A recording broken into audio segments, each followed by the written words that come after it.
सिरमौर के कनीना सामूहिक दुष्कर्म कांड में 3 मुख्य दोषियों को सजा सुनाए जाने के बाद जेल ले जाया गया है। पीड़िता के गुनहगार तीनों दोषी 20 साल तक कठोर कारावास की सजा भुगतेंगे। तीनों को 20-20 हजार रुपए का जुर्माना नहीं देने पर 1 साल की अतिरिक्त सजा भुगतनी होगी। मामले में 5 आरोपियों को बरी कर दिया गया है। आपको बता दें कि कोचिंग क्लास से आ रही छात्रा को नशीला पदार्थ देकर दरिंदगी की गई थी।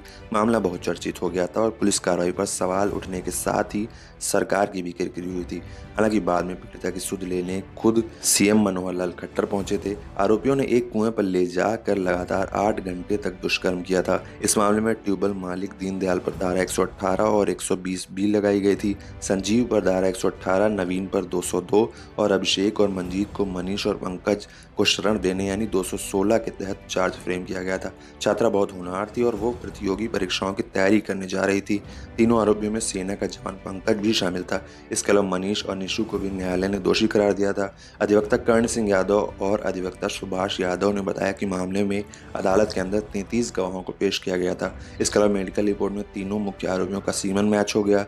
मेडिकल रिपोर्ट और गवाहों को आधार मानकर न्यायाधीश ने तीनों आरोपियों को दोषी करार दिया है। आपको बता दें कि किरकिरी के बाद हरियाणा सरकार ने कई पुलिस अधिकारियों पर गाज गिराई थी। 12 सितंबर का दिन था। पीड़िता कोचिंग से लौट रही थी। बस स्टैंड पर उसके परिवार का जानकार पंकज और पड़ोस में रहने वाला निशु मिला। उन्होंने उसे घर पहुंचाने की बात कहकर बाइक पर बैठा लिया। रास्ते में उन्होंने उसे पानी पिलाया जिसे पीते ही वो बेहोश हो गई। फिर दोनों लड़की को दीनदयाल के कमरे में ले गए। वहां निशु ने मनीष को भी बुलाया और फिर तीनों ने उसके साथ दुराचार किया। हालत बिगड़ी तो इन लोगों ने गाँव के एक चिकित्सक संजीव को घटनास्थल पर बुलाया। चिकित्सक पीड़िता को प्राथमिक उपचार देकर मौके से चला गया। भागने के बाद निशु ने पीड़िता के पिता को फोन करके कहा कि उसकी तबीयत खराब है और बस स्टैंड पर बेहोशी की हालत में है। खबर मिलते ही पिता बस स्टैंड पहुंचे और बेटी को संभाला। होश आया तो उसने सारी वारदात के बारे में बताया। पिता उसे तुरंत महिला पुलिस थाने ले गए, लेकिन पुलिस ने साथ ही नहीं दिया। महिला अफसर ने उनके द्वारा की गई शिकायत की कॉपी फाड़ दी और उन्हें डांट कर भगा दिया।